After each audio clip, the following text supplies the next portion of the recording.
friends, and welcome to Practice English with Paul. Today's video is going to answer the time-old question, which textbook is better, Cutting Edge or New English File? There are so many textbooks available in shops to help you learn English, but I seem to be asked all the time, is it Cutting Edge, is it English File? Now, I've used both of these books many times, and I do have my personal favourite. Now, I've even got here my own copy of Cutting Edge Upper Intermediate 3rd edition, and also thanks to my former student who's finished, she gave me her book English File 3rd edition Pre-Intermediate. I actually have all the series here. Now, I do prefer one of the books, but I'll tell you at the end why. I want to tell you what I as a teacher think a book should have that will benefit teachers and students. Now, the first point is this: how far does the book stretch students? That means that if a book is too simple, by the time a student has finished, say, 6 months of intermediate, are they prepared for the next level? Now, I always think as a teacher that when I have students, that when they finish a course with me, they're going to continue. For example, when my students finish upper intermediate, I believe they will go to advanced or FCE. Now, the FCE standards are here, CAE standards are here. I need to make sure that I as a teacher have a good textbook, plus of course my extra material, that makes sure a student is ready for that level, okay? I have experienced that some books simply do not do that, and I will explain why in a second. Now, the second point is how well are the units staged? Does it have a nice introduction? Does it have a lead-in? So it introduces maybe like a reading, which then concentrates on a grammar point, maybe if something about crime, which will introduce passive. Are there then relevant bits of vocabulary to do with crime that might actually be useful for a student? Because some books I've seen pick really irrelevant bits of vocabulary, which really aren't particularly useful because there's so much more useful stuff out there. Can a teacher easily support the unit? Now, every textbook needs supporting or supplementing. If a teacher is constantly teaching from the textbook, if you're a student listening to this, you should change teacher, seriously.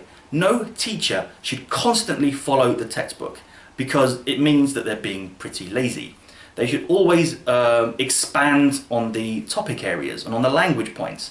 Now, we had a book some years ago at my school that was a mitigated disaster, and a colleague of mine said a good workman never blames his tools, meaning it doesn't matter what book you'll use, it's the teacher. And I said, yeah, that's true, a good workman never blames his tools, it's a wonderful proverb. But I said, if I'm building a really sexy, sleek Mercedes car, do I want to use robots or do I want to use a hammer and chisel? Of course, to get a better result, I want to use robots and the most modern technology. I would rather blame my robots for not working than a hammer and chisel when making a really nice car. I know that sounds really pedantic, but it's true. It's the same here. Some textbooks are better than others, okay? Here, when we talk about supporting the unit, when I look at a theme, like a language point, I think, can I introduce more vocabulary based on this? Or do I have to completely replace the unit? If I have to completely replace the unit, it means it's not very good because I feel students won't get anything from this. So, for example, if I just show you this example from Cutting Edge Upper Intermediate, Unit 1, I believe, there's this sort of unit here about like sibling rivalry. I was even teaching it on Friday.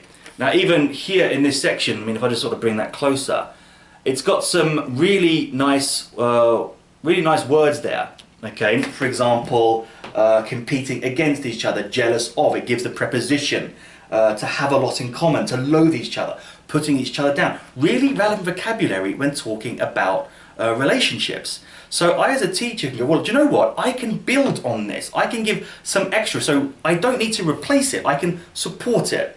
With other textbooks, like maybe they don't have those at all, so I'd need to replace the unit completely, which again takes a lot of preparation time, which most teachers aren't willing to do.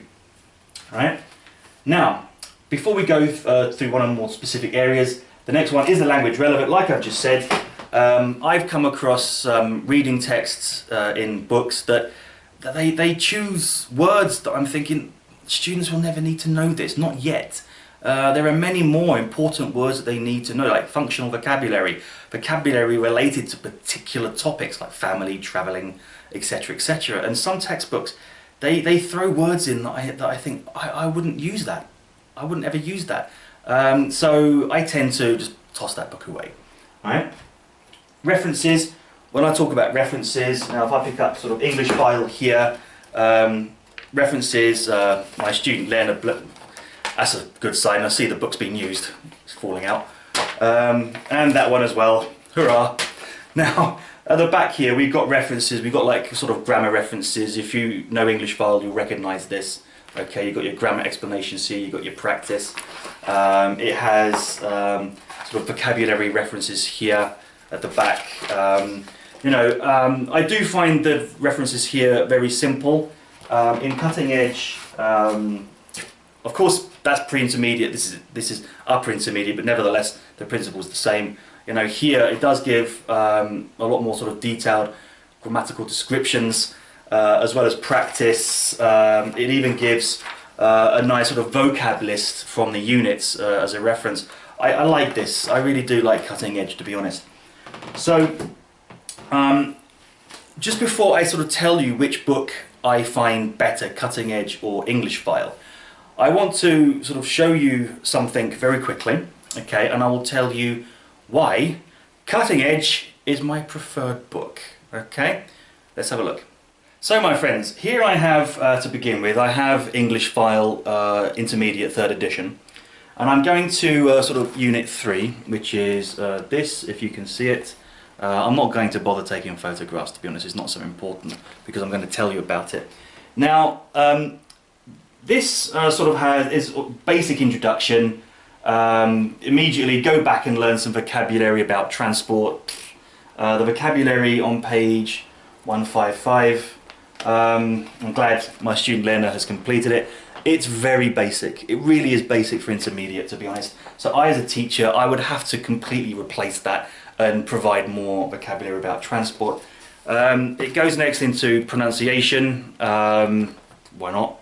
Then we have a sort of reading text here, okay, because it's introducing the grammar comparatives and superlatives. So again, it's nice that it has a theme to talk about that language point. It's about Top Gear. Those of you who've done this, you'll know that. And then it goes into sort of listening to kind of introduce the language. You'll hear it in the listening, not so much, but you do, okay. And as I sort of turn over, it introduces the grammar. So this is the grammar point here. It's really, really small, okay. It's really small. Of course, in New English File, it has the grammar at the back, which I'll show you. Then we have pronunciation, more listening, and some sort of basic speaking that makes students use comparatives and superlatives. So it's quite well staged, okay. But if I go to the back of the book, Unit 3A, okay, and again, I'm very happy that Lena has done this. You're a star, Lena. We have the grammatical descriptions. Now, I'm not going to sort of put it up to the camera for you to read like in sort of 20 minutes. You can find this yourself. But this is intermediate level. Or when I look at this, the grammar for comparatives and superlatives is really quite basic. It really is quite basic. The practice here is tiny. So as a teacher, I need to get more and more and more. Okay, of course, that's important. But, if a teacher is going to just use the textbook, which unfortunately many teachers do, the students aren't going to master this particularly well if the teacher won't get other material. But when I look at the comparatives and superlatives, it's just pre-intermediate repeated. It introduces in this little box, it says the same as, okay? And that's it. Maybe some sort of pronouns after comparative superlatives, taller than, I am taller than me. That's basic, that's pre-intermediate as well. There is really nothing new about this, okay? Now, if I lift up Cutting Edge Intermediate, okay? So this is like a really old sort of copy. There is a new version out, but they're quite similar, just been updated. Of course, the common way to start with comparatives and superlatives, it asks a kind of quiz, so which country is bigger than this, or which is the biggest, etc. And then it has its little language box here. It's not very big, again, but it talks about slightly higher, much higher than, a little bit higher, by far the biggest city. It's already introducing slight extra language to make the English a bit more natural. It is stretching students a lot more because it's just getting all that extra language in, and that's what students need. Okay, it's got some nice sort of practice here. It's got some sort of listenings here. If I turn over, okay, we have like here sort of a double page of like reading, and the unit is actually really good. Here it talks about you know, how you talk about like natural wonders. It has a lot of relevant vocabulary here. It has a lot of relevant vocabulary in the reading text. And then when we sort of turn over, okay, it introduces even more about comparing language. So for example, English file just talked about the same as. This has here, in this sort of little box, you can see that right here. Okay, I don't know how well you can see that. Okay. Again, you can pause it if you want to read it. It has different from, the same as, worse than, similar to. That is not even mentioned in English file intermediate. It has even the way to intensify them. Very different from, very similar to, slightly different from. It makes the English so much more natural. It stretches students. And then it has a nice section on vocabulary and writing here, describing towns and cities, an industrial area, carnival, festival, sandy beaches, docks, harbour, spectacular views. Those words are relevant words. I didn't find much in Unit 3 of English file that I can say to my students, that's useful, okay? So, as you can see, like for that example, Cutting Edge is my preferred book because, as I said, it stretches students, it has more language that pushes students to that required level, and even one of my colleagues at my school also agreed that like Cutting Edge Advanced is really the only true advanced general English textbook in the shops, okay? Maybe face-to-face as well, but Cutting Edge I think is really good. Now some people don't like it, but Pearson's Cutting Edge I think is an amazing book. If you're a teacher, try using it. Go and buy it, go and buy all the levels and just experiment with it, because as I said, in my experience, using it, I feel that I can expand on the tasks. I feel that I can really, you know, just provide so much more vocabulary to support it, and students finish the course prepared, as it was a big difference. With English file, there is what I call, and I don't mean to insult teachers who love this, but I call it a lazy teacher's book. It really is a lazy teacher's book, because at the back of the teacher's book there are sections like grammar help, vocab support, that you can just photocopy and you can just drag out for an entire lesson without really properly supplementing. So in my experience, if you have like parallel classes, Cutting Edge or English file, of course, generally, of course depending on the teacher, Cutting Edge students will finish with a generally higher level of English. Because again, most teachers in my experience that I have seen don't supplement very much with English file because it's just easy to photocopy and do. So my friends, I really hope that's answered some questions. I hope I wasn't speaking so fast.